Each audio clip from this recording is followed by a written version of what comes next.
Ici, c'est vraiment incroyable. L'ambiance est folle. On n'arrive plus à s'entendre. À chaque fois, je dis, j'ai l'impression de jouer en discothèque.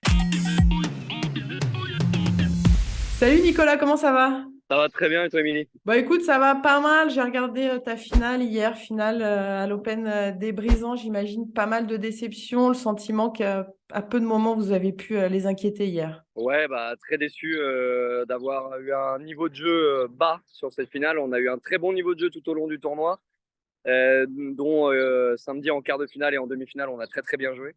Et c'est dommage, on est un peu très très frustré de pas réussir à avoir eu un bon niveau de jeu. Perdre, ça peut arriver. On a déjà perdu plusieurs fois dans des gros tournois en finale, mais là, le niveau de jeu a été un peu décevant et perdre à la maison comme ça, c'est assez difficile. Ouais, c'est difficile, surtout que vous les aviez battus au Brésil sur le BT 400 6-1, 6-4. C'est en décembre de l'année dernière. Quelle a été la différence entre hier et au Brésil? Le dernier tournoi de l'année 2022 en décembre, c'est nous qui l'avons gagné justement contre eux. On avait gagné assez facilement. On avait un match qu'on avait bien maîtrisé parce qu'on avait réussi à rester calme et lucide, à faire les bons choix tactiques. À l'inverse de hier où on s'est fait un peu emporter par la pression, où on est rentré un peu, on est monté dans les tours, un peu la nervosité a pris le dessus dès qu'on a commencé à faire quelques petites erreurs.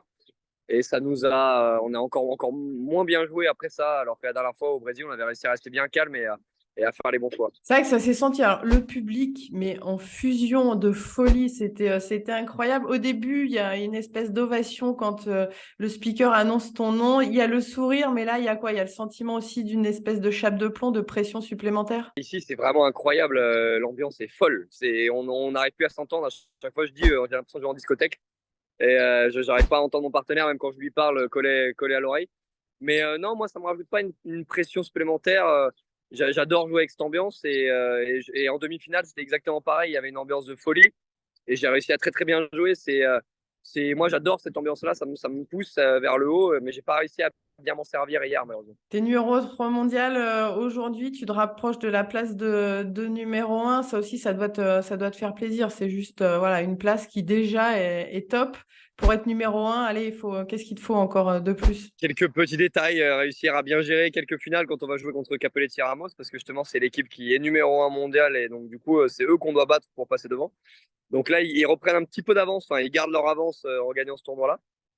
Donc, c'est réussir à bien gérer ces moments et essayer d'être bien régulier toute l'année et essayer qu'on va avoir quelques petites occasions de passer devant eux et essayer de gagner deux, trois tournois de plus qu'eux.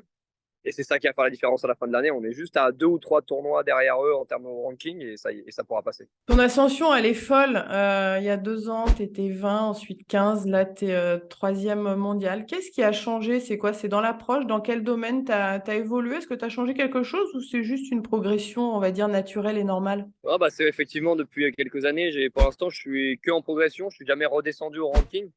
J'ai fait que monter pour l'instant, donc là je suis 3. Si je redescends 5, ça sera la première fois que je redescends. Donc je suis très heureux, c'est une progression. Après il y a eu beaucoup de choses qui ont changé, j'ai changé de partenaire ces 3 dernières années, j'ai eu 3 ou 4 partenaires différents. Et des fois je trouvais le partenaire qui correspond bien à son style de jeu et le partenaire avec qui je suis actuellement, ça a bien cliqué, on a bien fonctionné ensemble et on a commencé ensemble, j'étais 15, lui était 12 et on a réussi à monter 3 tous les deux. Donc du coup, bah, pour l'instant, avec lui, ça se passe plutôt bien. Il ne te reste plus qu'à monter et accéder à la place de numéro un avec Mathia. C'est l'objectif cette année, ouais, qu'on s'est fixé, c'est essayer de remporter des matchs et des tournois pour espérer arriver à cette place. Ouais. La plus belle plage du monde. Les brisants à La Réunion. Ah, tu dis ça en toute objectivité ou il y a du chauvinisme? En toute objectivité, parce que la plage est magnifique et c'est surtout l'ambiance en fait qui fait que la plage devient incroyable. Il y a de belles plages sur lesquelles on joue à l'année, mais l'ambiance rajoute un côté incroyable à cette plage, à cette atmosphère qui est ouf. Tu peux nous montrer d'ailleurs, parce que là, t'es tillé, là. Et là, je suis sur une petite plage qui est pas très loin, là. Je suis à l'Ermitage. Et c'est plutôt pas mal aussi ici. Là, c'est un petit lagon où on peut se baigner. On craint rien, il n'y a pas de requin ici. J'ai vu que tu étais un passionné de langue, la langue que tu ne parles pas et que tu aimerais apprendre. Compliqué, à un moment donné, je voulais apprendre le russe, mais c'est pas le bon moment. Non, faudrait que je me remette à l'espagnol, que j'ai un petit peu oublié, pour essayer de maîtriser 5 6 langues parfaitement. Là, j'en maîtrise 4 bien. Et avec l'espagnol, ça pourrait faire 5. Faudrait que je me souvienne un peu ce que j'ai appris à l'école, mais ça pourrait le faire. Voyons que bravo, un polyglotte, magnifique. Tes réseaux sociaux, si oui, lequel? Instagram, je préfère celui que j'utilise le plus, c'est celui qui est le plus utilisé par les joueurs de beach. actuellement, c'est celui qui est le plus important pour nous. J'ai regardé justement ton compte Insta, tu mets que du beach, très peu de côté privé. Ouais, j'essaie de garder un petit peu mon côté vie privée parce qu'on est maintenant au Brésil, où on est des personnalités un peu publiques et donc du coup, j'essaie de pas trop montrer ces côtés-là, pas à l'inverse d'autres joueurs. J'essaie de rester professionnel sur mon compte Instagram et ça me va très bien. Le tournoi que tu rêves de gagner? Le championnat du monde cette année à Cesenatico, que j'ai perdu l'année dernière en finale. Et cette année, si je le gagne, il pourrait, parce que les points ont changé.